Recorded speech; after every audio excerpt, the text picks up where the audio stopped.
حسین لوٹ کے آنا وطن ملے نہ ملے، حسین لوٹ کے آنا وطن ملے نہ ملے، تمہارے لاش پہ گورو کفن ملے نہ ملے، حسین لوٹ کے آنا وطن ملے نہ ملے۔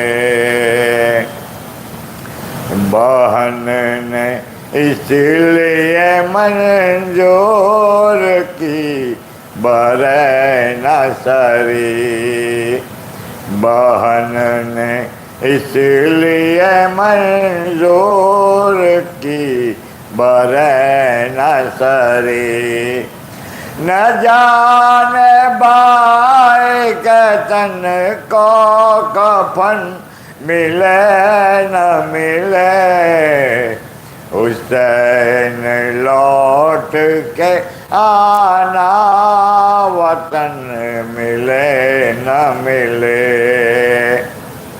یہ کہہ کے گل بدنوں نے بتا دیا صحرا، یہ کہہ کے گل بدنوں نے بسا دیا صحرا، خدا ہے جانے پھر ایسا چمن ملے نہ ملے، حسین لوٹ کے آنا وطن ملے نہ ملے، حیات موت پہ معقوب ابن حیدر کی، حیات موت پہ معقوب ابن حیدر کی، گلے حسین سے پیاری بہن ملے نہ ملے، حسین لوٹ کے آنا وطن ملے نہ ملے، تم اپنے چاند کو جی بھر کے دیکھ لو لیلا، تم اپنے چاند کو جی بھر کے دیکھ لو لیلا، سحر کے بعد پھر اس کے کرن ملے نہ ملے، حسین لوٹ کے آنا وطن ملے نہ ملے،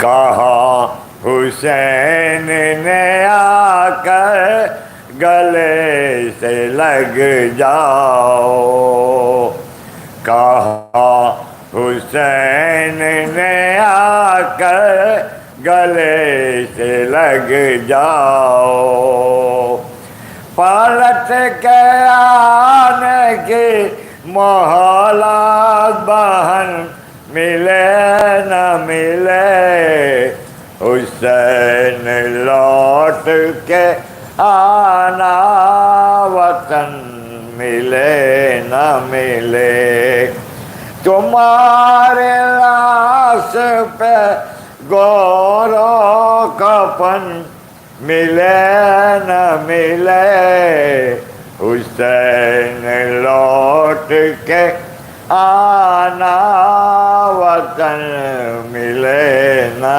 ملے، تیروں کے مسلح پر او سجدہ شکرانہ، تیروں کے مسلح پر سجدہ شکرانہ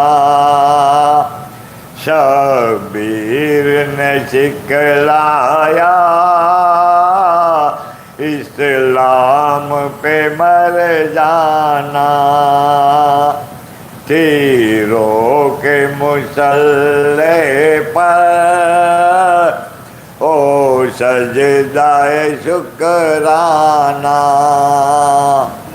ایک تیر جو اصغر کی گردن پہ لگا کر ایک تیر جو اصغر کی گردن پہ لگا کر معصوم کا ہنس دینا اور موت کا گھبرانا تیروں کے مسلح پر او سجدہ شکرانہ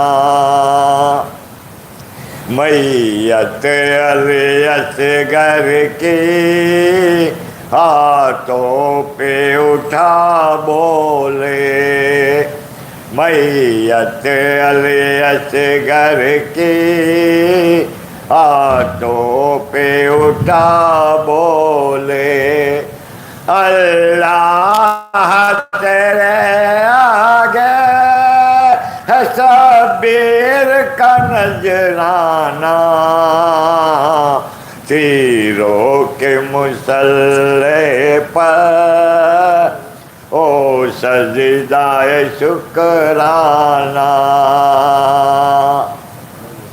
برچی علی اکبر کے سینے سے نکالی تھی برچی علی اکبر کے سینے پہ نکالی تھی دیکھا نہ گیا سہ یوں دل کا نکل آنا تیروں کے مسلح پر وہ سجدہ شکرانہ کچھ اس طرح لاش آئی ایک رات کے بیاہ کی کچھ اس طرح لاش آئی ایک رات کے بیاہ کی افسوس کے مادر نے بیٹے کو نہ پہچانا تیروں کے مسلح پر او سجدہ شکرانہ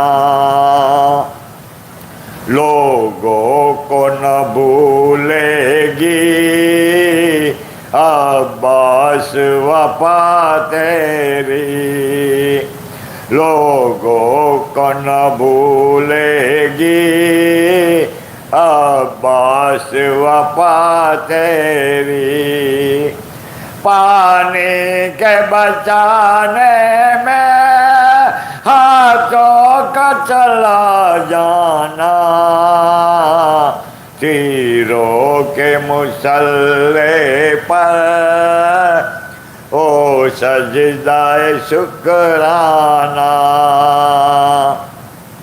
سجاد کے آنکھوں نے کیا دیکھ لیا آخر سجاد کی آنکھوں نے کیا دیکھ لیا آخر جلتے ہوئے خیموں سے زینب کا نکل آنا تیروں کے مسلح پر وہ سجدہ شکرانہ شبیر نے سکھلایا اسلام پہ مر جانا. محمد وال محمد صلوات.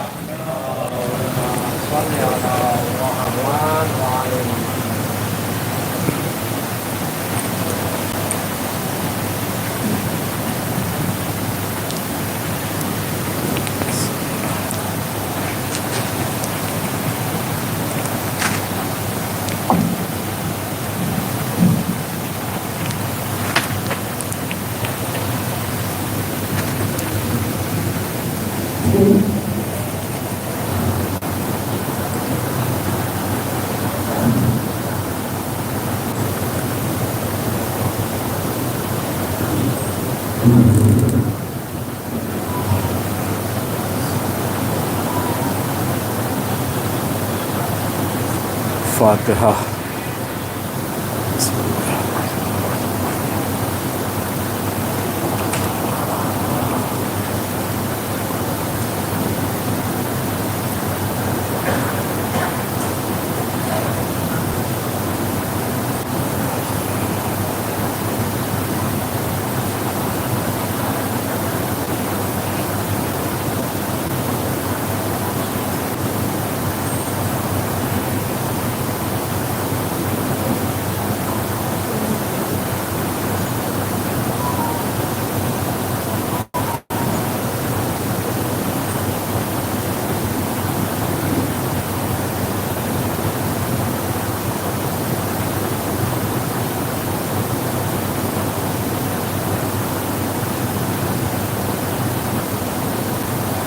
لا حول ولا قوة إلا بالله العلي العظيم. أعوذ بالله من الشيطان اللعين الرجيم. بسم الله الرحمن الرحيم. الحمد لله رب العالمين. الصلاة والسلام على رسوله الكريم سيدنا ونبينا وشفيع المذنبين أبي القاسم محمد. اللهم صل على محمد وآل محمد وآله الطيبين الطاهرين المعصومين المظلومين. ولعنة الله على أعدائهم أجمعين من يومنا هذا إلى قيام يوم الدين. رب اشرح لي صدري ويسر لي أمري واحلل عقدة من لساني يفقه قولي. أما بعد فقد قال الله الحكيم في القرآن الكريم. بسم الله الرحمن الرحيم. كيف يهدي الله قوما كفروا بعد إيمانهم وشهدوا أن الرسول حق وجاءهم البينات والله لا يهدي القوم الظالمين. صلوات محمد. اللهم صل على محمد وآل محمد. خدا اس قوم کو کس طرح ہدایت دے گا جو ایمان کے بعد کافر ہو گئی، اور وہ خود گواہ ہے کہ رسول برحق، اور ان کے پاس کھلی ہوئی نشانیاں بھی آ چکی ہیں. بے شک خدا ظالم قوم کو ہدایت نہیں دیتا۔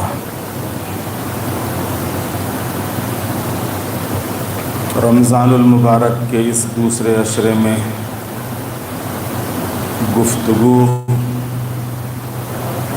عقیدے کے ذیل میں ہو رہی ہے۔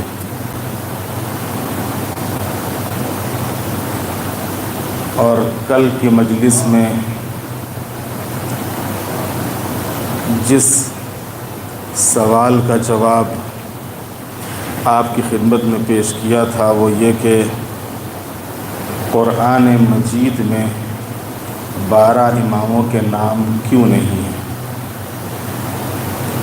آج اسی سے ملتا جلتا ایک اور سوال،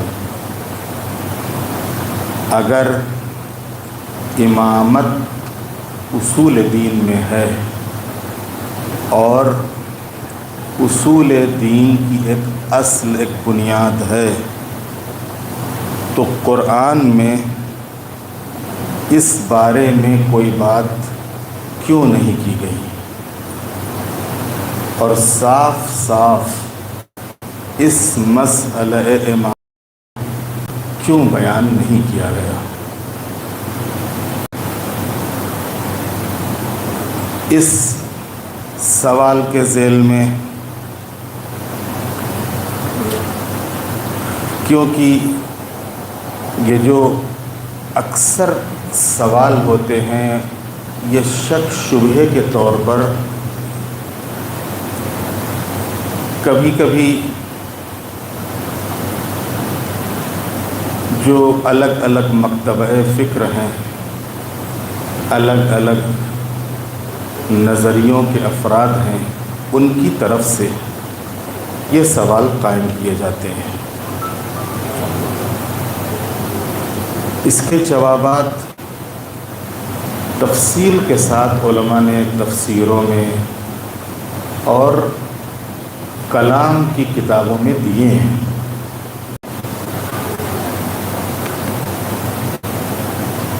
اس میں کسی شک اور شبہے کی گنجائش نہیں ہے کہ پیغمبر ختمی مرتبت کے بعد ایک انتہائی بلند مرتبہ شخصیت کی ضرورت تھی۔ کوئی مسلمان اس کا انکار نہیں کر سکتا ہے کہ پیغمبر ختمی مرتبت نے نہایت ہی زحمتوں اور تکلیفوں کے بعد جو الہی نظام قائم کیا تھا، نہ صرف مکہ اور مدینہ بلکہ ایک بہت بڑے خطے اور بہت بڑے علاقے کے اوپر پیغمبر ختمی مرتبت کے بعد ضرورت تھی کہ کوئی ایسی ہی بلند و بالا شخصیت ہو جو اس نظام کو آگے بڑھا سکے۔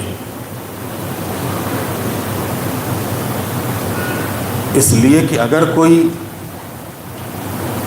ان صفات کا مالک نہیں ہے کہ جو پیغمبر کی صفتیں تھیں تو وہ قطعاً نظام کو آگے نہیں لے جا سکتا ہے۔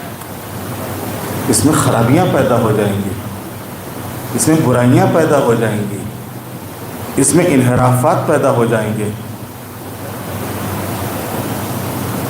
معاشرے کو پیغمبر کے بعد ایک انتہائی بلند مرتبہ شخصیت کی ضرورت تھی، اور ہر منصف انسان، منصف یعنی انصاف کرنے والا، جس کے ہاں ذرا بھی عقل ہے، ذرا بھی سوچنے سمجھنے کی صلاحیت اور قوت ہے، ہر منصف انسان کی عقل اس بات کی تائید کرتی ہے، اس بات کو قبول کرتی ہے، اس بات کو مانتی ہے۔ اور قرآن بھی پوری طرح اس امامت یعنی رہبری کا باقاعدہ ذکر کر رہا ہے۔ ایسا نہیں ہے کہ قرآن مجید میں امامت کا ذکر نہیں ہوا، رہبری کو بیان نہیں کیا گیا۔ قرآن نے بھی بہت واضح انداز میں اس رہبری کو، اس قیادت کو، اس امامت کو بیان کیا ہے۔ اس موقع کے اوپر میں بہت زیادہ آیتیں آپ کی خدمت میں پیش نہیں کروں گا، صرف نمونے کے طور پر اور مثال کے طور پر ایک دو آیتیں۔ ان میں سے پہلی آیت جو اس سوال کے جواب میں ہے وہ ہے آیہ ولایت۔ آیہ ولایت یعنی انما ولیکم اللہ ورسولہ والذین آمنوا الذین یقیمون الصلاۃ ویؤتون الزکاۃ وہم راکعون۔ سورہ مائدہ 55 نمبر کی آیت 55۔ اے ایمان والو، بس تمہارا ولی۔ اول تو جو لوگ عربی گرامر یا عربی ادب سے واقف ہیں وہ جانتے ہیں کہ انما کہاں پہ آتا ہے۔ قرآن مجید میں کئی جگہ اللہ نے گفتگو انما سے کی ہے۔ انما ایک طریقے سے حصار کر دیتا ہے، جس طریقے سے ہم اپنی زبان میں کہتے ہیں کہ بس اس کے علاوہ کچھ نہیں، بس یہی۔ اسی طریقے سے یہاں کے اوپر بھی اللہ نے گفتگو کہاں سے شروع کی؟ انما سے۔ انما ولیکم، اے ایمان والو، بس تمہارا ولی اللہ ہے اور اس کا رسول ہے، اور وہ صاحبان ایمان ہیں جو نماز قائم کرتے ہیں اور حالت رکوع میں زکوٰۃ دیتے ہیں۔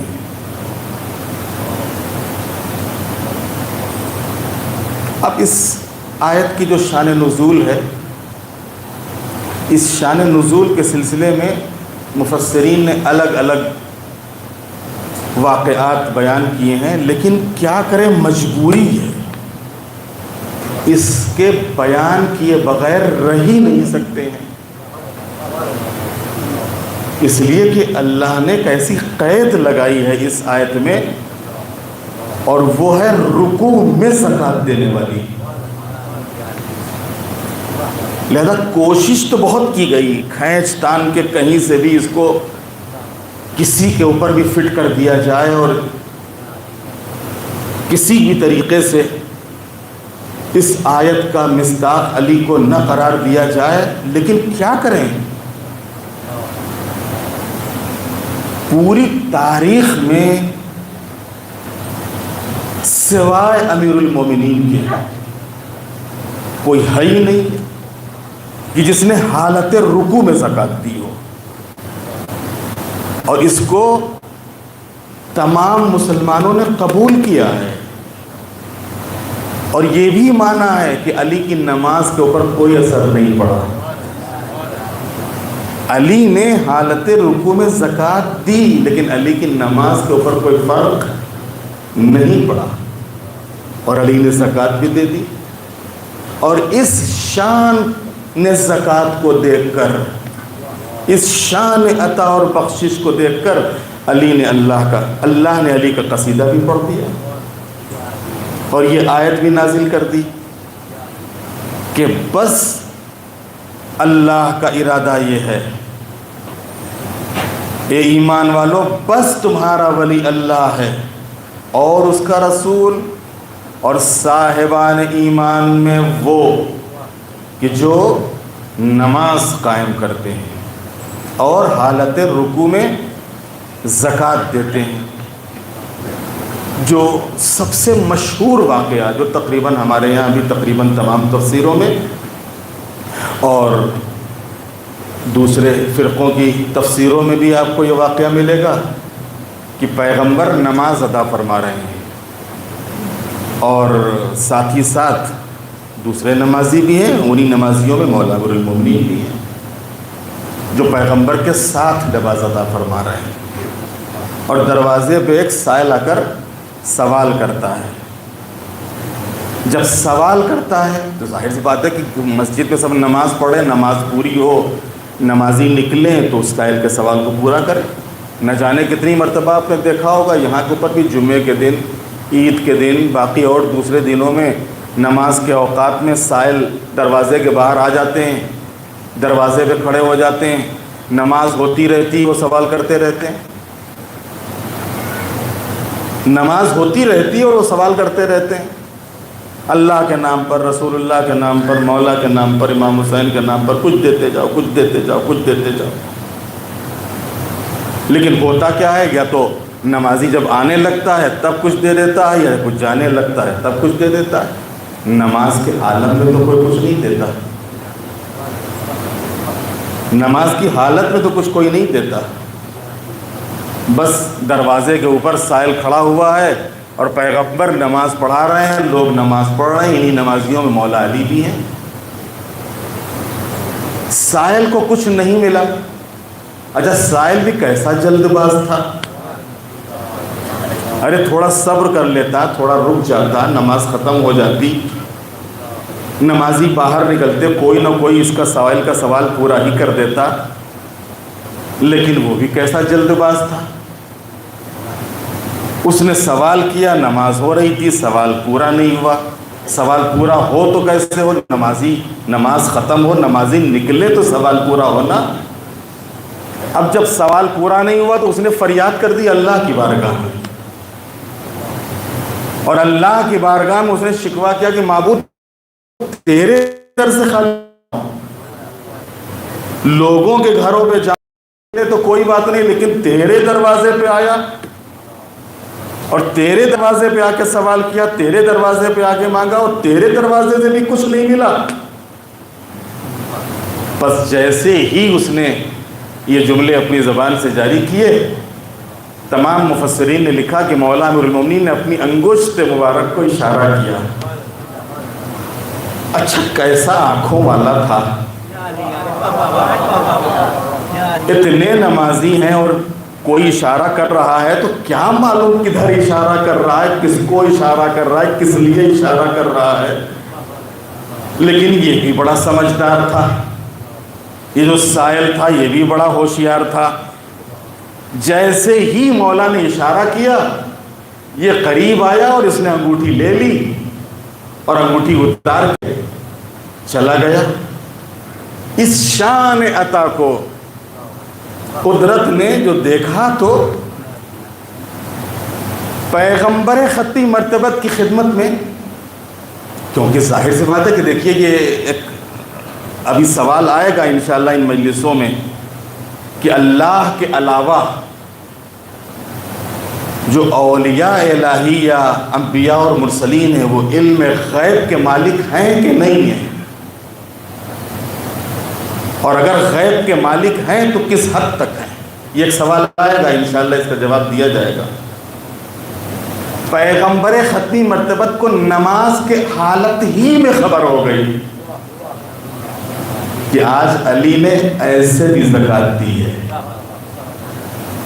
بس جیسے ہی نماز تمام ہوئی تو رسول اللہ نے ہاتھوں کو بلند کر دیا، اور ہاتھوں کو بلند کرنے کے بعد پیغمبر ایک دعا فرماتے ہیں، معبود جب موسیٰ نے تجھ سے پکارا تھا اور تجھ سے سوال کیا تھا اور تجھے پکارا تھا اور کہا تھا رب اشرح لی صدری ویسر لی امری واحلل عقدۃ من لسانی یفقہوا قولی واجعل لی وزیری من اہلی ہارون اخی، تو نے ان کے سوال کو تو پورا کر دیا تھا.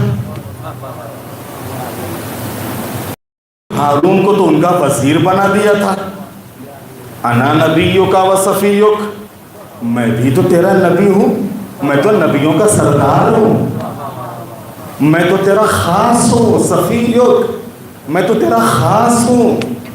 فاشرح لی صدری، میرے بھی سینے کو کشادہ کر دے، میرے بھی امر کو آسان کر دے، میری بھی زبان کی گرہ کو کھول دے. واجعل لی وزیری من اہل علی ابن ابی طالب،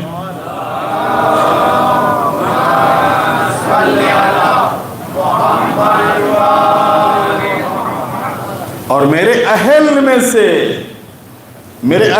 سے میرے بھائی علی کو میرا وزیر بنا دے۔ جیسے ہی پیغمبر کی زبان مبارک سے یہ جملے نکلے، جبرائیل امین حاضر ہو گئے۔ یا رسول اللہ، اللہ تعالی بعد تحفہ درود و سلام فرماتا ہے، انما ولیکم اللہ ورسولہ والذین آمنوا الذین یقیمون الصلاۃ ویؤتون الزکاۃ وہم راکعون۔ عزیزان محترم، اب دیکھنا یہ ہے کہ یہ آیت کس طرح مسئلہ امامت کو اجاگر کرتی ہے۔ دیکھیے آیت میں لفظ ولی یہ ہے اہم، کیونکہ اللہ نے کیا کہا ہے کہ تمہارا ولی اللہ ہے اور رسول ہے، اور صاحبان ایمان میں سے وہ کہ جو نماز قائم کرنے والے ہیں اور حالت رکوع میں زکوٰۃ دینے والے ہیں۔ مسئلہ لفظ ولی کا ہے۔ ہر دور اور ہر زمانے میں کسی بھی لفظ یا کسی بھی نشانی یا کسی بھی علامت کہ جس سے امیر المومنین یا اہل بیت پیغمبر کی فضیلت واضح ہوتی تھی یا واضح ہوتی ہے، ایک طبقے نے اسے اختلافی بنانے کی کوشش کی۔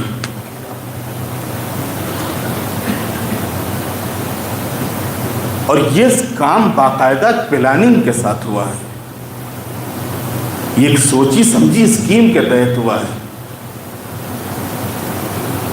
پیغمبر کے انتقال کے بعد امیر المومنین کی حکومت تک 25 سال کا گیپ ہے، 25 سال کا گیپ۔ امیر المومنین کی حکومت کے بعد یہ خلا اور یہ گیپ بڑھتا چلا گیا، اور امیر المومنین کی حکومت کے بعد حکومت اخیار کے ہاتھوں میں ہے، حکومت بیگانوں کے پاس ہے، جن کو نہ اسلام کی خبر نہ قرآن کی، جن کا ہدف اور مقصد بس دنیا اور حکومت، بس اس کے علاوہ کچھ نہیں۔ اگر ان کے یہاں تھوڑا بہت اسلام بھی تھا تو وہ حکومت کو بچانے کے لیے، جملوں پہ غور کیجئے گا،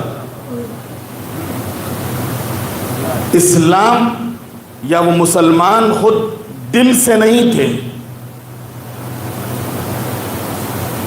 بلکہ خود حکومت کو بچانے جانتے تھے کہ اس تخت خلافت یا تخت حکومت پر بیٹھنے کے لیے کم سے کم چاہے نام ہی کی مہر ہو، لیکن خلافت کی ایک مہر ہونی چاہیے، اور یہ خلافت کی مہر غیر مسلم کو نہیں لگ سکتی اور وہ اس مہر کو نہیں حاصل کر سکتا ہے۔ لہذا اس کے لیے ہمیں مسلمان اپنے کو ظاہر کرنا پڑے گا۔ لہذا پیغمبر کے انتقال کے بعد اور امیر المومنین کے 4.5 سالہ دور حکومت کے بعد یہ گیپ بڑھتا چلا گیا، اور قرآن مجید کی بہت سی آیتیں کہ جو اہل بیت عصمت و طہارت اور امیر المومنین کی شان میں تھیں اور ان کی امامت اور ولایت کو ثابت کرتی تھیں، ان کو ادھر سے موڑ کر کہیں اور لے جانے کی کوشش کی گئی۔ اس کے لیے ایک ہی لفظ کے کئی معنی گڑھے گئے، وضع کیے گئے، بنائے گئے، مسلمانوں کے درمیان ان کو عام کیا گیا کہ جو منزلت امیر المومنین کی تھی، جو منزلت اہل بیت کی تھی، اس منزلت کو گھٹانے کے لیے تو اصل ہے لفظ ولی، ولی جیسا کہ ہمارا موضوع بحث ہے مومنین کے ولی، اس لیے ولیکم اللہ سے مراد یہاں کے اوپر نہ تو دوست ہے نہ بھائی ہے۔ اگر آپ کہتے ہو اللہ ولی ہے تو ماننا پڑے گا کہ یہاں کے اوپر ولایت سے مراد حاکمیت ہے۔ اللہ ولی ہے، حتیٰ کہ شان نزول میں موجود جو قرائن ہیں یہ خود اس بات کا ثبوت دیتے ہیں، اس بات کو واضح کرتے ہیں کہ یہاں کے اوپر ولی کا لفظ امامت اور سرپرستی کے معنی میں ہے۔ صلوات بھیجتے محمد والے محمد۔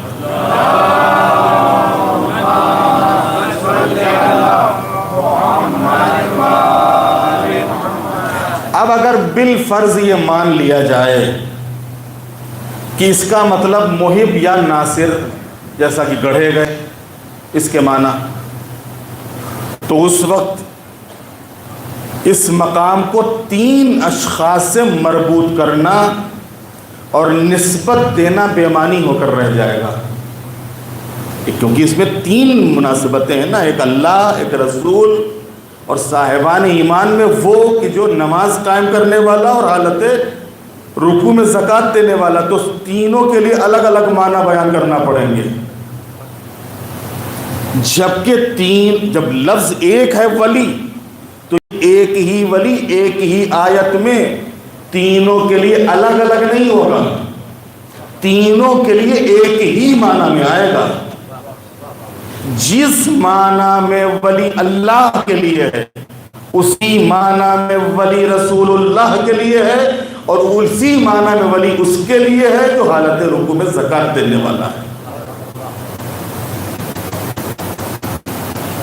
آیت کی ظاہری صورت سے یہ واضح ہوتا ہے کہ یہی 3 اشخاص مسلم معاشرے اور سماج پر ولایت رکھتے ہیں،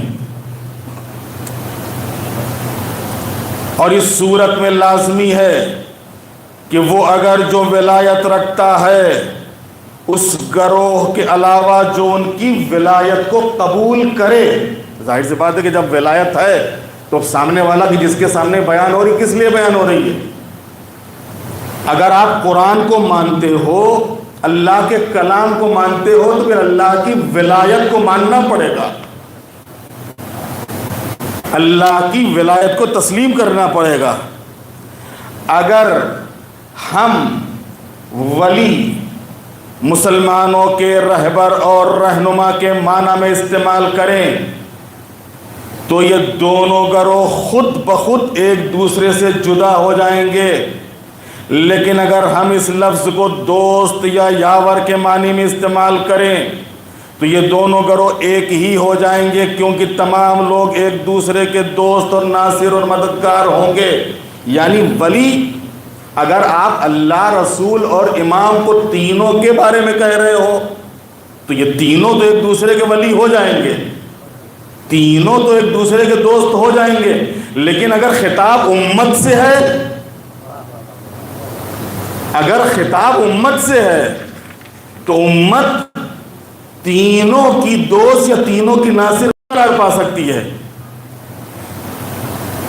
جب بھی ہم اس لفظ کے معنی دوستی کے لیں تو اس مقصد کے لیے مذکورہ لفظ کی بجائے یہاں کے اوپر انما سے گفتگو نہیں شروع ہوگی، بلکہ کہا جائے گا الذین آمنوا، لیکن اللہ نے یہ نہیں کہا کہ الذین آمنوا،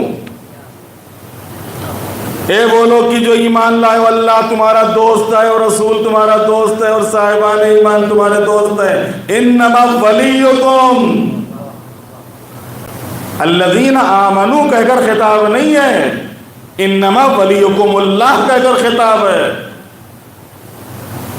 اس لیے اس آیت کا مطلب وہی کچھ ہے جس کے بارے میں پیغمبر اکرم نے اپنی ایک حدیث میں فرمایا کہ یا علی تم میرے بعد ہر با ایمان فرد کے والی اور سرپرست ہو. ایک صلوات بھیجتے محمد والے محمد.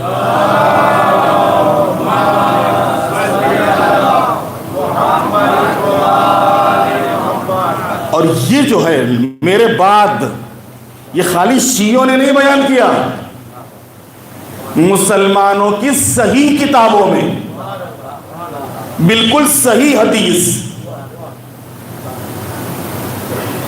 اور اسی لفظ کے ساتھ آئیے میرے بعد. تو لفظ میرے بعد سے ظاہر ہوتا ہے کہ اس کا مطلب محبت اور دوستی نہیں ہے، بلکہ دینی اور دنیاوی امور میں رہبری اور سرپرستی ہے. ورنہ میرے بعد کیا مطلب؟ اگر دوستی یا محبت ہوتی تو رسول اللہ کہتے ہیں میری حیات میں جو بھی علی سب کے دوست یا علی سب کے محب ہیں. لیکن پیغمبر فرما رہے ہیں میرے بعد. یہ میرے بعد کہنا خود اس بات کو وضاحت کر رہا ہے کہ یہاں کے اوپر دوستی یا محبت مراد نہیں ہے، بلکہ ولایت سے مراد حاکمیت اور سرپرستی ہے. اور پیغمبر ختمی مرتبت کے رحلت کے بعد، ورنہ ظاہر سی بات ہے پیغمبر ختمی مرتبت اپنی رحلت کے بعد اس شرط کا کوئی تذکرہ کرنے کا کوئی مطلب ہی نہیں تھا. پیغمبر جو کہہ رہے ہیں کہ میرے بعد، تو یہ میرے بعد کہنا خود بتا رہا ہے. تو جہاں ایک طرف یہ آیہ ولایت ہے کہ جو مسئلہ امامت کو واضح کر رہی ہے اس قرآن مجید میں، وہیں ایک دوسری آیت بہت ہی مشہور آیت، اور وہ ہے آیہ اولی الامر. اب یہاں کے اوپر دیکھیے، یہاں کے اوپر انما کے ذریعے سے گفتگو نہیں ہوئی یا ایھا الذین آمنوا. کیوں؟ اس لیے کہ یہاں کے اوپر سرپرستی اور حاکمیت کا مسئلہ نہیں تھا، یہاں کے اوپر عمل کروانا تھا. یا ایھا الذین آمنوا، اے وہ لوگ کی جو ایمان لائے ہو، اطیعوا اللہ واطیعوا الرسول واولی الامر منکم. اے وہ لوگ کی جو ایمان لائے ہو، صاحبان رسول کی اور صاحبان امر کی اطاعت کرو. اللہ، رسول اور صاحبان امر کی اطاعت کرو. اب یہاں کے اوپر یہ جو اولی الامر ہیں یہ کون ہے؟ میں نے عرض کیا کہ اگر آپ تفسیروں کو اٹھا کر دیکھیں گے تو جہاں کہیں بھی جس آیت میں بھی اہل بیت علیہ الصلوۃ والسلام کی فضیلت جس آیت سے ظاہر ہوتی تھی، کوشش کیا گیا کہ اس کے رخ کو موڑا جائے یا اس کے اوپر کوئی اور پردہ ڈال دیا جائے، ایسے ہی اولی الامر. لیکن ظاہر سی بات ہے اللہ کے کلام کا حسن ہی یہی ہے. میں نے خود انسانی جسم کے متعلق عرض کیا تھا کہ اللہ نے اس خوبصورتی کے ساتھ اللہ نے جسم بنایا ہے کہ جہاں پہ جو چیز رکھ دی ہے وہیں پہ اچھی لگتی ہے. بس بالکل یہی صورت اللہ کے کلام کی ہے. جہاں پہ جس کے لیے جو لفظ رکھا ہے وہاں پر اسی کے لیے وہ لفظ اچھا لگتا ہے، اور ذرا سا ہٹایا نہیں خرابی پیدا ہوئی نہیں، ذرا سا وہ لفظ ہٹایا نہیں اور برائی پیدا ہوئی نہیں. مسلمانوں نے ایک یہاں پر ترجمہ کیا، گجراتی میں کہتے ہیں ستا واڑا. اولی الامر یعنی ستا والے، حکومت والے، صاحبان حکومت، صاحبان اقتدار. اس آیت کے ذیل میں میں اکثر آپ کی خدمت میں عرض کر چکا ہوں کہ اگر ہم مراد حکومت اور اقتدار اور صاحبان حکومت اور صاحبان اقتدار کو لیتے ہیں تو ہمیں دنیا میں کوئی ایک حاکم ایسا بتا دو کہ اللہ اور رسول کی اطاعت کے ساتھ ساتھ بغیر کسی قید و شرط کے اس کی اطاعت کی جا سکے. کوئی ایک حاکم بتا دو پوری دنیا میں. یہ واقعاً پوری ضمانت کے ساتھ اور پورے یقین کے ساتھ میں یہ بات کہہ رہا ہوں، کوئی اختلافی مسئلہ نہیں ہے، یہ مسلمانوں کو دعوت فکر ہے کہ اگر کوئی میرا کلام، میری بات کوئی سن رہا ہے تو یہ دعوت فکر دے رہا ہوں کہ آپ دنیا میں اگر آپ کہتے ہو کہ اللہ نے فرمایا ہے کہ اے وہ لوگ کی جو ایمان لائے ہو اللہ کی اطاعت کرو، رسول کی اطاعت کرو، اور جو صاحبان اقتدار اور صاحبان حکومت ہیں ان کی اطاعت کرو، تو دنیا میں کوئی ایک حاکم ایسا بتا دو کہ بغیر کسی قید و شرط کے اللہ اور رسول کے ساتھ ساتھ اس کی اطاعت کی جا سکے۔ ارے اب تو حال یہ ہو گیا ہے، کیونکہ اب تو کچھ کہنا ہی نہیں ہے۔ جن کو ابھی تک سارے مسلمان خادم الحرمین کہہ رہے تھے، ان کو سارے مسلمان خود کہہ رہے خائن الحرمین۔ خائن الحرمین، خادم الحرمین اور خائن الحرمین میں فرق ہے۔ خائن کہتے ہیں خیانت کرنے والے کو، خائن یعنی خیانت کرنے والا۔ کہتے ہیں کہ یہ حرم کے خادم نہیں ہے، یہ حرم کے خائن ہیں۔ انہوں نے حرم کو اپنی حکومت کو بچانے کے لیے اور اپنی حکومت کو قائم رکھنے کے لیے حرم کا سہارا لیا ہوا ہے، ورنہ ان کو حرم سے کوئی محبت نہیں ہے۔ اگر حرم سے کوئی محبت ہوتی، حرم کا کوئی پاس و لحاظ ہوتا، تو جن کا داخلہ وہاں پر نہیں ہے، جن کے لیے خود قرآن نے کہا ہے اور قرآن نے منع کیا ہے کہ یہ اس سرزمین پر قدم نہیں رکھ سکتے، ان کی پرمیشن اور ان کی اجازت سے کیسے وہاں تک پہنچ گئے؟ کیسے پہنچ گئے؟ تو یہ خادم الحرمین نہیں ہے، خائن الحرمین۔ خائن الحرمین، ان کا مقصد حرم کا سہارا لیا اپنی حکومت کو بچانے کے لیے۔ ابھی خود جب یہ اسرائیل نے غزہ کے اوپر اٹیک کیا اور بہت زیادہ پوری دنیا میں آواز اٹھی، شور ہوا، ہنگامہ ہوا، اسرائیل کے بائیکاٹ کی بات آئی،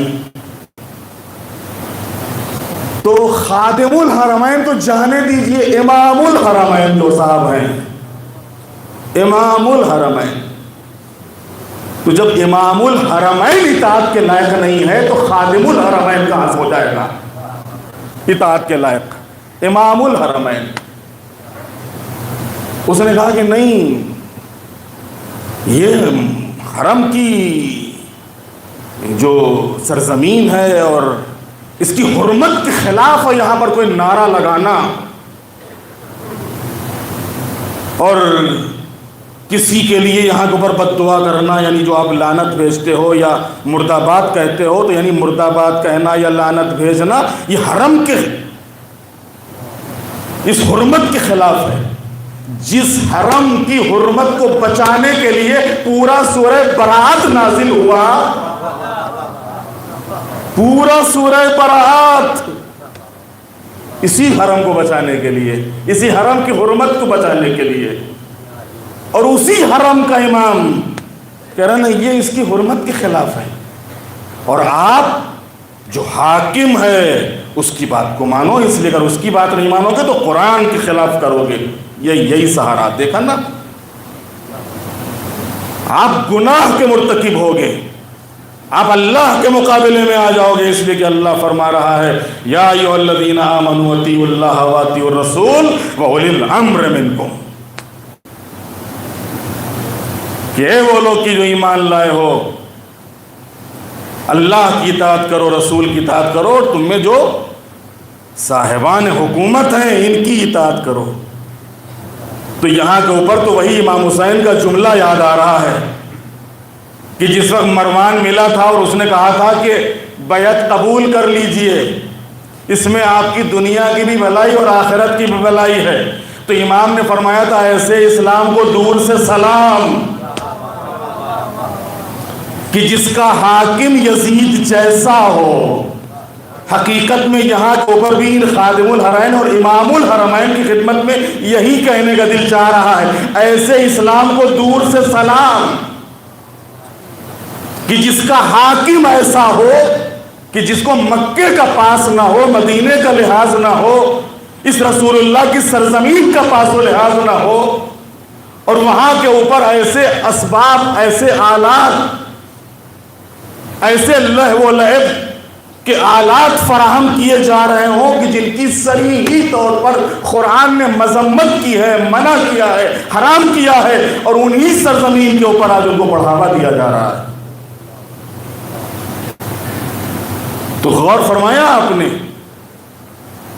تو اگر یہ صاحبان حکومت اور صاحبان اقتدار مراد نہیں تو پھر کون مراد ہیں؟ صاحبان امر سے. بس عزیزان، وہ بالکل صاف واضح بات ہے کہ اللہ بغیر کسی قید و شرط کے ایسے ہی تو کسی کی اطاعت واجب نہیں کر دے گا.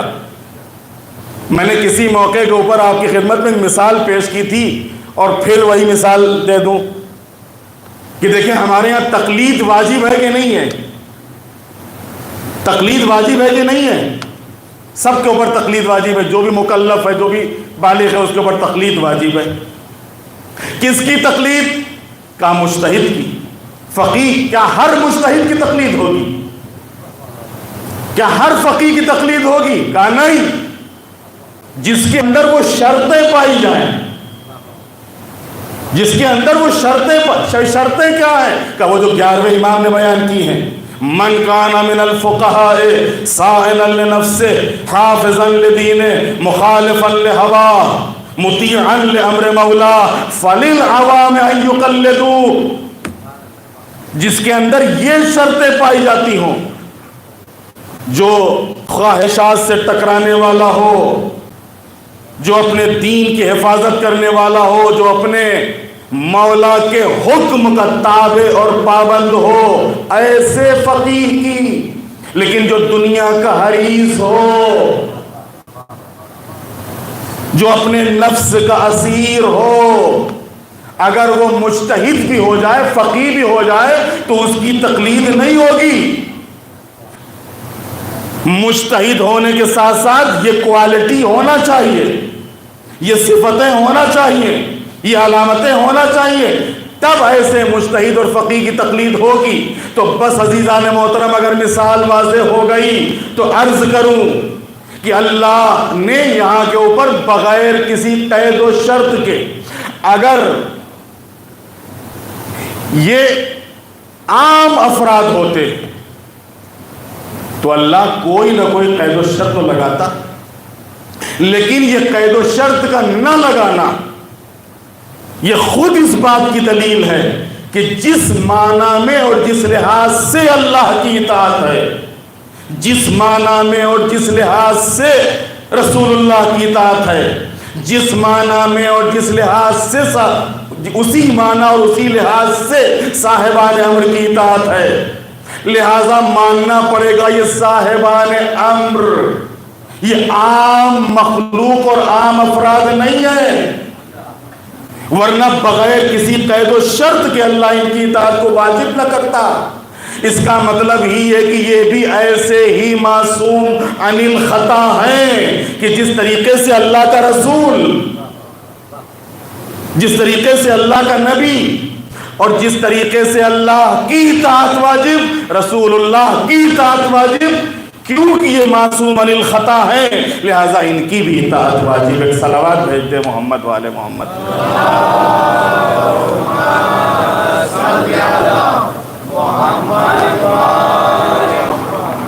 بس عزیزان محترم، روز سوچ کے آتا ہوں کہ آج کم کر دوں گا، آج کم کر دوں گا، آج کم کر دوں گا، لیکن وہ بات میں بات اور بات کہیں نہ کہیں سے ادھوری رہ جاتی ہے اور پھر تھوڑا سا ٹائم زیادہ ہو جاتا ہے. اب آج جو تیسری آیت ہے وہ نہیں پڑھوں گا، اور یہیں کے اوپر اپنی بات کو، ورنہ ایک سوال اور بھی میں سوچ کے آیا تھا اور اسے یاد دہانی کر کے آیا تھا، اور وہ بھی آپ کی خدمت میں پیش کرتا، لیکن انشاءاللہ یہ سوال اگر عمر رہی تو انشاءاللہ کل آپ کی خدمت میں پیش کیا جائے گا کہ کیا 12 اماموں پر لوگوں کا عقیدہ رسالت کے زمانے سے ہی، یعنی جو 12 اماموں کے اوپر عقیدہ ہے، یہ عقیدہ رسول اللہ کے زمانے سے ہے یا 11ویں امام کے بعد یہ پیدا ہوا ہے؟ اس سوال کا جواب انشاءاللہ کل کی مجلس میں، اور بس آج یہیں پہ اپنی بات کو تمام کرتا ہوں۔ تو عزیزان محترم، گفتگو کس پہ ہو رہی تھی؟ گفتگو ہو رہی تھی ولایت کے اوپر، اور گفتگو ہو رہی تھی صاحبان امر کے اوپر، اور سوال یہ تھا کہ اللہ نے کیا قرآن مجید میں اگر امامت جزو دین ہے اور اصول دین کی ایک اصل کے طور پر ہے، تو اللہ نے اس کا ذکر قرآن مجید میں صاف اور واضح لفظوں میں کیوں نہیں کیا ہے؟ عزیزان محترم، قرآن میں سب کچھ موجود ہے، لیکن قرآن تو خود کہہ رہا ہے تم خالی جھوم جھوم کے تلاوت کر کے گزر نہ جاؤ۔ افلا یتدبرون القرآن، تم قرآن میں غور کیوں نہیں کرتے ہو؟ تم قرآن میں فکر کیوں نہیں کرتے ہو؟ دیکھو تو اس میں تم کو سب کچھ ملے گا، سب کچھ اس میں بیان ہوا ہے، لیکن کس کے لیے؟ جس کے پاس آنکھیں ہوں اس کے لیے، اور جس کے پاس آنکھیں ہی نہیں پورا قرآن پڑھ لے اور کہتے ہیں ہم کو کچھ دکھائی نہیں، کہاں سے دکھے گا؟ آنکھیں تو لاؤ، جب آنکھیں ہیں ہی نہیں تو کہاں سے دیکھو گے؟ عزیزان محترم، رسول اللہ کے انتقال کے بعد کیا آنکھیں نہیں تھیں کہ جہاں ایک طرف قرآن تو تھا نا سامنے، پیغمبر کی حیات میں نعرہ لگایا گیا تھا کہ ہمارے لیے قرآن کافی ہے، اگر قرآن کافی ہے تو قرآن ہی کو کافی سمجھ لو، کم سے کم قرآن ہی پہ عمل کر لو۔ لیکن دیکھا تو یہ گیا ہے کہ پیغمبر کے انتقال کے بعد قرآن پر عمل نہیں ہوا، اور قرآن کو بھی کافی کہنے والوں نے کافی نہیں سمجھا، ورنہ اگر قرآن ہی کو کافی سمجھ لیتے تو معاملہ اور مسئلہ حل ہو جاتا۔ قرآن کو اگر کافی سمجھ لیتے تو اسی سے مسئلہ حل ہو جاتا۔ قرآن مجید جن کے پاس آنکھیں تھیں اور جو بصارت کے ساتھ ساتھ بصیرت بھی رکھتے تھے، وہ ایسا سیسا پلائی ہوئی دیوار کی طریقے سے امیر المومنین کے ساتھ کھڑے ہوئے تھے کہ پہاڑ اپنی جگہ چھوڑ سکتا ہے لیکن یہ اپنی جگہ نہیں چھوڑ سکتے۔ یہ بھی تو انہی مسلمانوں میں تھے، یہ بھی تو انہی افراد میں تھے۔ کون کہہ سکتا ہے کہ جناب سلمان فارسی کے اندر معاذ اللہ علیہ اللہ کوئی کمی تھی، کوئی عیب تھا، کوئی نقص تھا، کوئی سمجھ نہیں تھی؟ کہہ سکتا ہے مسلمان؟ کسی مسلمان کے اندر ہمت نہیں ہے، دم نہیں ہے کسی مسلمان کے اندر کہ جناب سلمان فارسی کے اوپر وہ انگلی اٹھا سکے۔ جناب ابو ذر ذکر کرو یا نہ کرو، نام لو یا نہ لو، لیکن ماننا پڑے گا کہ ان سے زیادہ سچا کوئی نہیں تھا۔ کہنے کو تو چاہے جس کو کہو، لیکن پیغمبر نے اگر کسی کو کہا ہے سچا، جب خود پیغمبر کہہ رہے کہ ابو ذر سے زیادہ سچا کوئی نہیں، تو کم از کم یہی دیکھ لو کہ یہ سچا کس کے ساتھ ہے۔ اور اس سچے نے کس کی بیعت کی پیغمبر کے بعد؟ ابو ذر زیادہ سچا تو کوئی نہیں ہے نا، سب نے لکھا ہے، سب مانتے ہیں، کم از کم یہی مان لیتے، یہی قبول کر لو کہ ابو ذر نے کس کی بیعت کی پیغمبر کے انتقال کے بعد۔ عزیزان محترم، تاریخ آگے بڑھی، چاہے امیر المومنین کا دور خلافت اور حکومت ہو یا امام حسن کا زمانہ، ایک ایسی تعداد کہ جو قرآن کو سمجھنے والی اور اہل بیت کے مقام اور مرتبے سے آشنا اور اہل بیت سے لگی ہوئی اور اہل بیت سے جڑی ہوئی آپ کو نظر آئے گی، اور انہی افراد میں وہ 72 تھے کہ جو کربلا میں امام حسین کے ساتھ تھے، جو کربلا میں امام حسین کے ساتھ تھے۔ کربلا واقعاً حق اور باطل کا ایک بہترین مثال اور بہترین نمونہ ہے. کیا وہ قرآن نہیں پڑھ رہے تھے؟ قرآن کی بات آ رہی ہے نا، قرآن کی بات چل رہی ہے. یہ جو پورا یزیدی لشکر تھا کہ قرآن سے واقف نہیں تھا، قرآن کو نہیں جانتا تھا. حافظان قرآن تھے، قاریان قرآن تھے. تو جب حافظان قرآن تھے، قاریان قرآن تھے، پھر یہ سامنے کی بات کیوں سمجھ میں نہیں آ رہی تھی؟ کیونکہ ان کو بتایا ہی یہی گیا تھا. اور یہ صاحبان امر جیسی اطاعتوں کا غلط معنی اور مفہوم اور ترجمہ کر کے ان کو یہ بتایا گیا تھا کہ یہی حاکم ہے اور اسی کی اطاعت واجب ہے. اور بعض ایسے ناسمجھ تھے کہ جو امام حسین کے قتل کو ثواب سمجھ رہے تھے.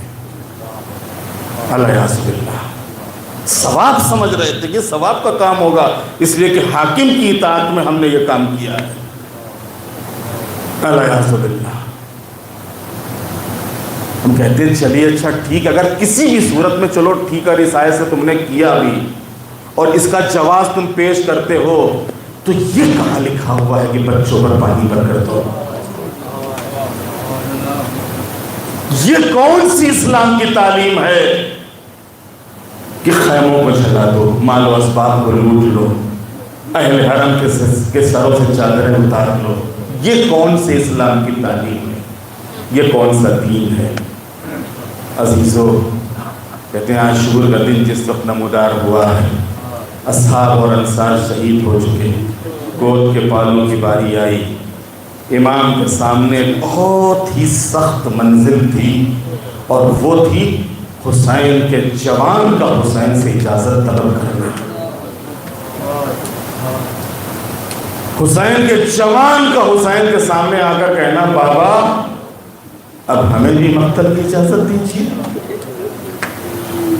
اور امام علی اکبر کو سینے سے لگائے ہوئے، میرے لال تم تو میرے نانا کی نشانی ہو، تم کو کیسے مقتل میں جانے دیں؟ جب بھی مجھے نانا کی زیارت کرنی ہوتی تھی میں تمہارے چہرے کو دیکھتا تھا. عزادارو، امام نے فرمایا کہ بیٹا علی اکبر تو جانا چاہتے ہو جاؤ، میں نہیں روکتا، لیکن کم از کم اس پھوپھی سے تو اجازت لے لو کہ جس نے 18 سال ان کو پالا ہے. جناب علی اکبر جانتے تھے کہ پھوپھی اماں اس طریقے سے اجازت نہیں دیں گی، لہٰذا جناب علی اکبر نے جناب زینب کی خدمت میں آنے کے بعد ایک حساس جملہ کہا. وہ جملہ کیا تھا؟ جناب علی اکبر آئے، دو زانو ہو کے جناب زینب کی خدمت میں بیٹھے اور بیٹھ کہتے، پھوپھی اماں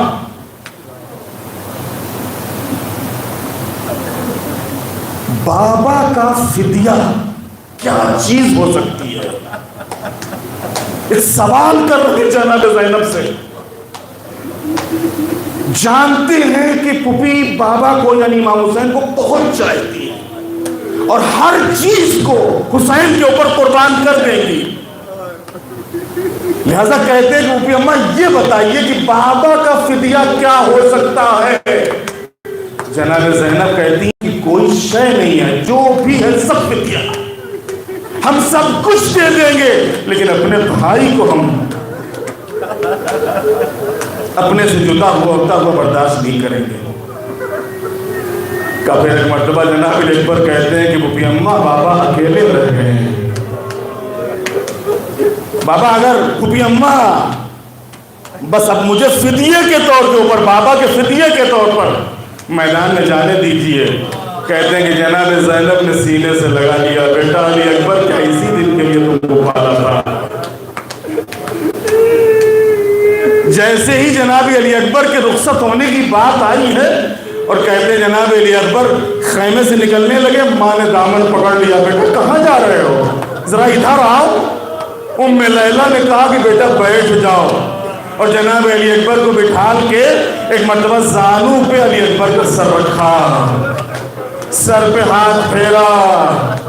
کہتے ہیں کہ ایک لباس لے کر آئیں، ایک لباس لے کے کہا علی اکبر بیٹھ کے میرے سامنے تھوڑا سا بیٹھ کے دکھاؤ اس لباس کو پہن کے.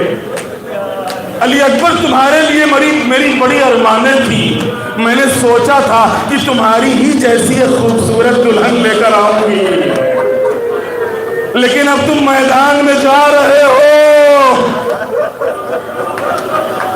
خون کی لڑیوں کا صحرا پہن کے میدان سے واپس ہو گئے.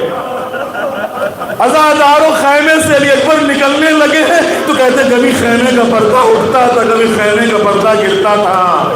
ایک مرتبہ خیمے کا پردہ اٹھا, علی اکبر ایسے برآمد ہوئے جیسے بھرے گھر سے جنازہ. عزاداروں امام کی خدمت میں آئے, اجازت تو دے دی لیکن حسین اپنی جگہ پر رک نہ سکے. آگے آگے جوان بیٹا, پیچھے پیچھے بوڑھا باپ. عزاداروں علی اکبر مقتل میں آئے. جنگ کرتے کرتے وہ منزل بھی آئی کہ جب پیاس کا غلبہ ہوا واپس ہوئے. بابا تھوڑا سا پانی مل جاتا تو ان ظالموں کو بتاتا, لیکن کربلا میں پانی کہاں تھا. امام نے فرمایا بیٹا اپنی زبان میرے دہن میں دے دو. علی اکبر نے زبان دی اور تیزی سے کھینچ لی. بابا آپ تو مجھ سے بھی زیادہ پیاسے ہیں, آپ تو مجھ سے بھی زیادہ پیاسے ہیں. عزاداروں علی اکبر مقتل کی طرف چلے. امام در خیمہ پر کھڑے ہوئے جنگ دیکھ رہے تھے کہ امام کے چہرے کا رنگ بدل گیا. فضہ نے سوال کیا, کہا کہ جاؤ ام لیلہ سے کہو کہ علی اکبر کے لیے دعا کریں. اس لیے کہ ایک نامی گرامی پہلوان علی اکبر کے سامنے آیا. ماں کی دعا تھی, علی اکبر فتح کر کے واپس ہوئے. کہتے تھے بابا اگر تھوڑا سا پانی مل جاتا تو ان ظالموں کو بتاتا. امام نے اپنی انگوٹھی اتاری, علی اکبر کے دہن میں رکھی. بیٹا ابھی دادا کوثر سے سیراب کریں گے. علی اکبر واپس ہوئے.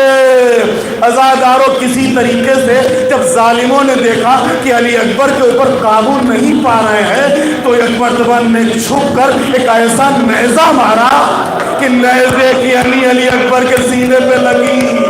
جیسے ہی علی اکبر کے سینے پہ نیزے کا لگنا تھا, علی اکبر گھوڑے پہ سنبھل نہ سکے. گھوڑے کی گردن میں ہاتھوں کو ڈالا, آواز دیا بتا علیکہ منی السلام. عزاداروں جو لوگ عربی جانتے ہیں ان کو معلوم ہے جب کہا جاتا ہے علیکہ السلام تو اس کا مطلب یہ ہوتا ہے کہ آپ کو جواب دینے کی ضرورت نہیں, آپ کو زحمت کرنے کی ضرورت نہیں. مقصد یہ تھا اے بابا میں تو جا رہا ہوں لیکن آپ زحمت نہ فرمائیے گا. لیکن کیسے ہو سکتا تھا علی اکبر جیسا جوان جائے, حسین جیسا باپ اپنی جگہ پر بیٹھا رہ جائے. حسین نے کمر کو پکڑ لیا, مقتل کا رخ کیا, علی اکبر کے قریب آئے, رخسارے پر رخسارے کو رکھ دیا. یا بنیا الگ دنیا بعد کلافا, اے میرے لال تیرے بعد اس زندگانی دنیا پہ خال. پرچی کے پھل کو نکالا, خون کا فوارہ چھوٹا, علی اکبر کا دم نکل گیا. اٹھانا چاہا لاش اٹھ نہ سکی. کیسے اٹھتی؟ ارے 3 دن کا بھوکا پیاسا بوڑھا باپ جوان کا لاشا. آواز دی اے بنی ہاشم کے بچوں آؤ. بوڑھے باپ سے جوان کا لاشا نہیں اٹھتا.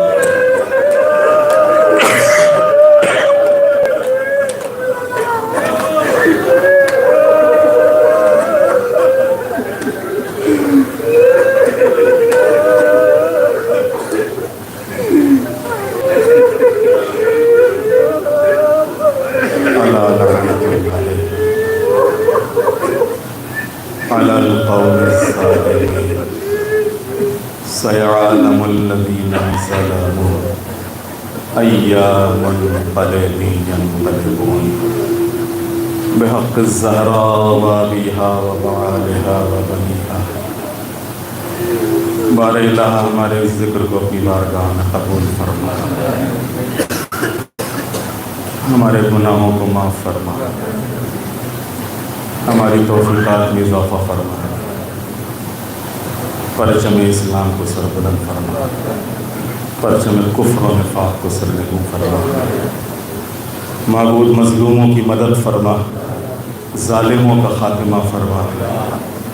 بار الہ مومنین جو مریض ہیں ان کو شفا عطا فرما, جو دنیا سے رخصت ہو چکے ان کی مغفرت فرما. مولا امام زمانہ علیہ السلام کے ظہور میں تعجیل فرما. ہم سب کو امام کے غلام اور ان کے ناصر و شمار فرما.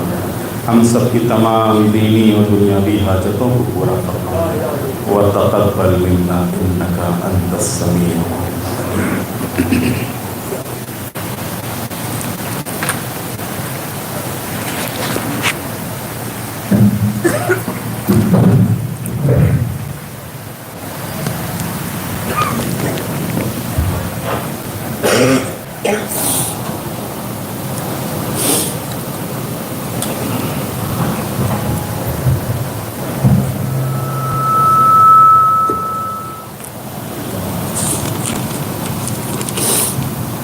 مرحوم محمد جعفر بیت اللہ حسین، مرحوم غلام حسین محمد علی، مرحوم یوسف بھائی، مرحوم اصغر بھائی، مرحوم محمد رضا بھائی، مرحوم عروبہ بانو بنت علی محمد بھائی، مرحوم رمضان علی ہرجی بھائی، مرحوم میناز علی رمضان علی، مرحوم نجمہ بانو بنت رمضان علی، مرحوم محمد تقی علی بھائی، مرحوم علی بھائی مرشی بھائی، مرحوم فاطمہ بنت جیورہ مرحوم سکرہ بنو حسین علی، مرحوم فرناز بنو بنت حسین علی، مرحوم سکرہ بنو بنت اسماعیل بھائی، مرحوم شیر بنو بنت قاسم علی، مرحوم برکت علی یوسف علی، مرحوم زہرہ بنو بنت برکت علی، مرحوم نسیم بنو بنت شیر علی، مرحوم حسینہ بنو بنت حسن علی، مرحوم شبیر علی الرق بھائی، مرحوم چینہ بنت عبداللہ بھائی، مرحوم حاجی یعقوب علی اصغر علی، مرحوم رقیہ بنو بنت غلام حسین، مرحوم حاجی فیروز علی یعقوب علی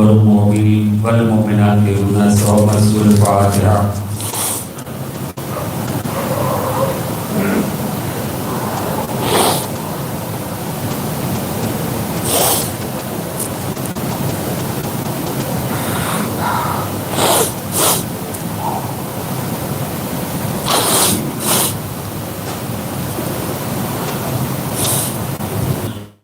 بسم اللہ الرحمن الرحیم اللہم رب شہر رمضان الذی انزلت فیہ الصیام صلی علی محمد وآل محمد وارزقنی حج بیتک الحرام فی عامی ھذا وفی کل عام واغفر لی تلک الذنوب العظام فإنه لا يغفرها غيرك يا رحمن يا الله اللهم صل على محمد وآل محمد بسم الله الرحمن الرحيم اللهم برحمتك في الصالحين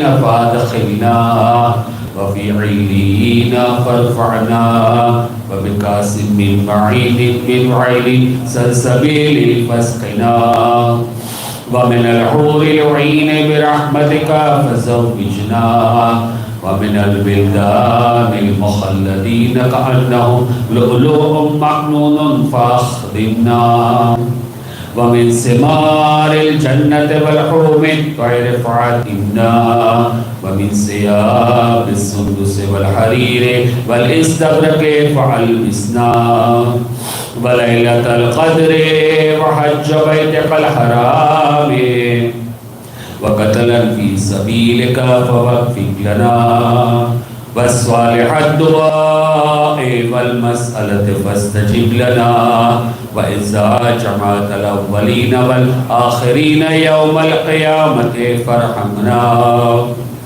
وبراءة من النار فاكتب لنا وفي جهنم فلا تغلنا وفي عذابك وهوانك فلا تبتلنا ومن الزقوم والزري فلا تتعبنا ومن الشياطين فلا تجعلنا وفي النار على وجوهنا فلا تكبنا ومن ثياب النار وسرابيل القطران فلا تلبسنا ومن كل سوء يا لا إله إلا أنت بحق لا إله إلا أنت فنجنا اللهم صل على محمد وآل محمد. ماہ مبارک رمضان ماہ پڑھوانی دیر میلاد نہیں ہوا. بسم اللہ الرحمن الرحیم. یا جبار السماوات و جبار الارضین و یا من له ملکوت السماوات و ملکوت الارضین و غفار الذنوب والسمیع العلیم الغفور الحلیم الرحیم الرحیم الصمد الفرد الذی لا شبیہ لک ولا ولی لک انت العلی الاعلی والقدیر القادر وانت التواب الرحیم. اسألک ان تصلی علی محمد وآلہ وان تغفر لی وترحمنی انک انت ارحم الراحمین. اللہم صلی علی محمد وآل محمد. السلام علیکم یا عباد اللہ. السلام علیکم یا رسول اللہ. السلام علیکم یا ابن امیر المؤمنین و ابن سید الوسیم. السلام علیکم یا ابن فاطمہ الزہراء سیدۃ نساء العالمین. السلام علیکم ورحمۃ اللہ وبرکاتہ. السلام علیکم یا مولا ابن مولا. السلام علیکم یا غریب الغربا. السلام علیکم یا معین الضعفاء والفقراء. السلطان ابو الحسن علی ابن موسیٰ رضا روح و جسم الفیمان. السلام علیکم یا خلیفۃ الرحمن. السلام علیکم یا شریک القرآن. السلام علیکم یا امام الانس والجان. عجل اللہ تعالی فرجک وسأل اللہ تعالی مخرجک وظہورک. السلام علیکم ورحمۃ اللہ وبرکاتہ. برشنان اہل بیت